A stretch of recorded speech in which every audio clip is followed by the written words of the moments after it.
Shalom Uvracha, mes chers amis, la parashat est mort nous apprend des choses extraordinaires sur le symbole de qu'est-ce que nous devons apprendre dans les fêtes et qu'est-ce que nous devons apprendre dans la vie en général. Quelque chose qui est très très importante.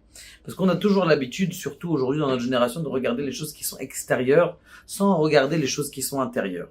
Regardez ce qui se passe. Il y a une question très très intéressante qui est posée par mon Rav, le Rav Moshe Shapira, Zecher Tzadik Vekadosh Levracha, qui dit comme ça, il dit c'est bizarre, regardez la paracha, début de la paracha on parle de la sainteté du Kohen, milieu de la paracha on parle de la sainteté des fêtes, Pesach, Shavuot, Sukkot, Rosh Hashanah, Yom Kippour, et à la fin de la paracha, il était une fois une petite histoire d'un monsieur dont sa mère elle s'appelle Shlomit Bat Divri. Son père, on ne sait pas qui c'est Kaniré un Égyptien.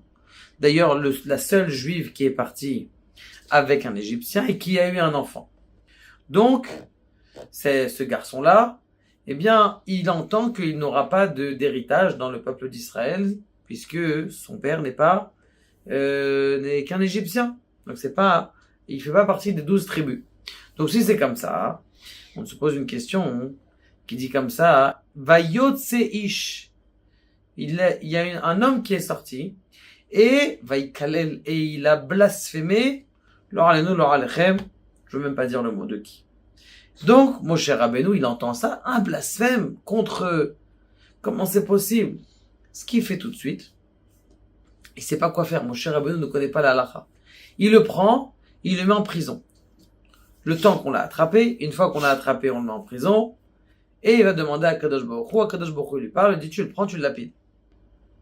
Agave, entre parenthèses, cet homme-là, qui a été tué, il va revenir en Gilgoul. Le Gilgoul de qui vous pouvez vous imaginer? JC. C'est exactement la même histoire.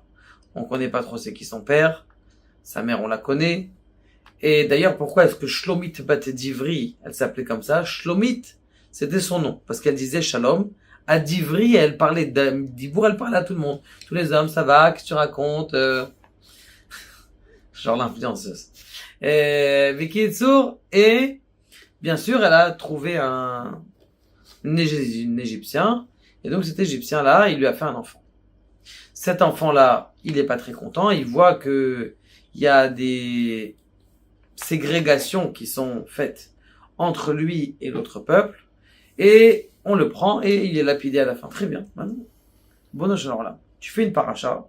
Tu me parles de la sainteté du Kohen. Tu me parles de la sainteté des fêtes. Et après, tu racontes une histoire comme ça. Quel rapport? Un paracha est censé avoir au moins un ordre chronologique qui nous aide à... Eh bien, pour essayer de comprendre ça, il y a plusieurs réayotes, mais une petite halakha, parabole, et en même temps psak halakha. Peut-être une fois, un petit garçon qui est orphelin. Cet enfant qui est orphelin, eh bien, il est, comment on appelle ça? Voit que sa mère elle a du mal à le nourrir. Donc il décide de lui aussi partir où elle était, en Irak. Il tape chez un riche. Le riche, il avait un petit peu bu un trop de vin le soir. Il lui dit, écoute mon fils, si tu fais le fleuve de Pérat, le Frat, aller-retour, je te donne 200 000 dirhams. Le garçon, il dit, quelle aubaine. Maintenant, attention. Le Frat, c'est pas un petit fleuve. C'est un des fleuves qui sort du Gan Eden. C'est un fleuve qui est large. D'accord? De passer pour un enfant de 9 ans, de faire un aller-retour dans un fleuve comme ça, c'est Sakanat Haim, c'est un danger de mort. Ce qui se passe, c'est qu'il rentre à la maison. Maman, il est où mon maillot? Prends mon maillot. Il est 10 heures du soir. Et, mon maillot. Qu'est-ce que tu fais, mon fils? Il va dans l'armoire, il prend son maillot. Il court avec son maillot Nike. Et il fait un plongeon dans le Frat. Il commence et sa mère dit, mon fils, il est parti où dans le Frat? À cette heure-là, elle prend une petite lampiole. Et elle court après son fils. Elle arrive au bord de mon fils, reviens. Il allait même à la maison. Et il court. Et il nage plutôt. Il arrive de l'autre côté, il se repose un peu, et il revient. Et il nage. Et sa mère, mon fils, avec sa fiole comme ça, mon fils. Et il arrive au bord de la rive, alors qu'il allait couler déjà plusieurs fois, épuisé, fatigué, il s'évanouit sur le sable. Sa mère, elle le rattrape, elle lui donne un verre chaud à boire, elle le réchauffe, elle le prend dans ses bras. Mon fils, Christian, réveille-toi, ne meurs pas. Baruch Hashem, il s'est réveillé, il dit à sa mère, maman, laisse-moi tranquille, j'ai quelque chose à aller chercher. Il va voir le riche, qui le regardait, puisqu'il l'avait vu sur le frat. Il lui dit, donne-moi mes 200 000 dirhams. Il lui dit, non, non, c'était pas ça mon tenaille. C'était pas ça ma condition. Je dis, c'est quoi la condition? J'ai pas compris. Il dit, ta mère, quand elle a pris la fiole, elle a réchauffé le fleuve. Donc, quand elle a réchauffé le fleuve, c'était un bain facile. Ce que t'as fait, je te donne pas 200 000 dirhams. Je dis, qu'est-ce que c'est? C'est quoi cette histoire? Tu m'as roulé? Pas du tout. Je vais aller voir le Ben Ishraï. Il arrive chez le Ben Ishraï. Ben Ishraï, il lui raconte comme ça l'histoire. Il dit, vas-y mon fils. T'inquiète pas, rentre à la maison, je t'amène l'argent. Il appelle le Shamash, va me chercher le riche. Va me chercher le riche, il dit, écoute, il y a un enfant qui m'a dit que tu lui as promis tant et tant d'argent.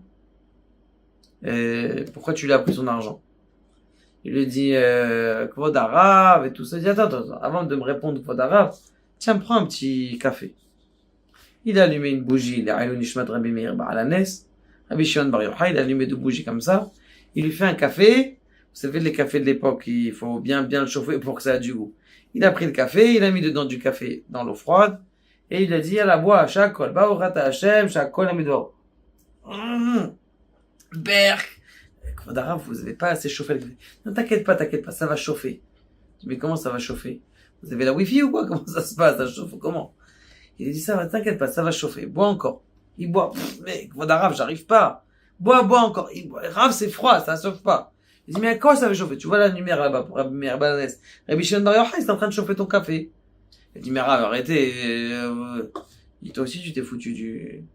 Si déjà, cet enfant-là, la mère, elle a tenu la fiole pour lui montrer l'endroit. Tu dis que ça a chauffé le nahar. Toi aussi, ça, la bougie de Rabbi Shimon Bar Yochai, ça aurait dû chauffer déjà ton café, non?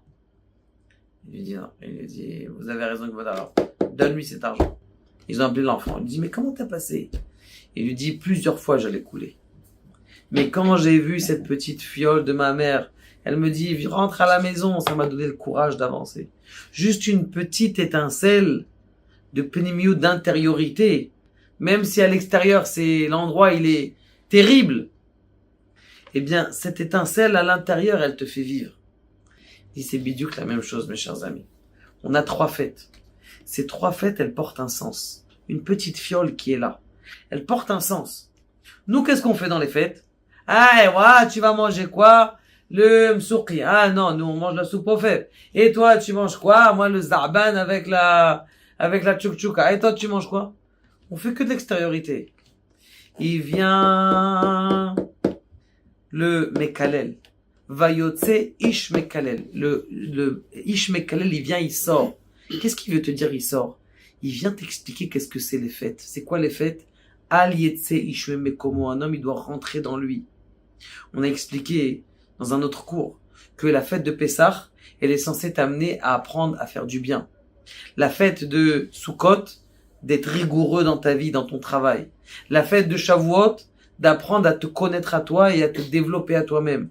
Chaque fête, elle a un sens profond à l'intérieur, c'est celui-là que tu dois attraper.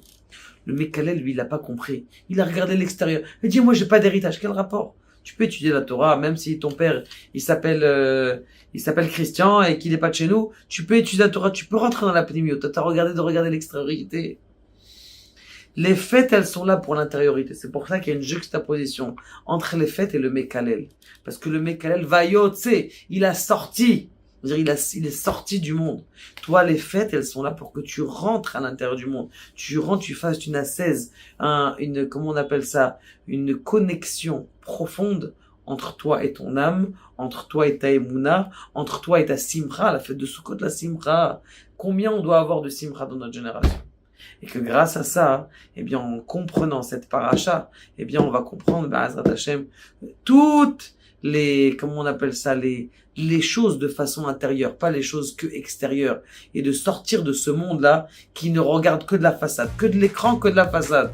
Allez prendre comment on appelle ça, un mannequin. Prenez-la le matin quand elle vient de sortir de son coussin.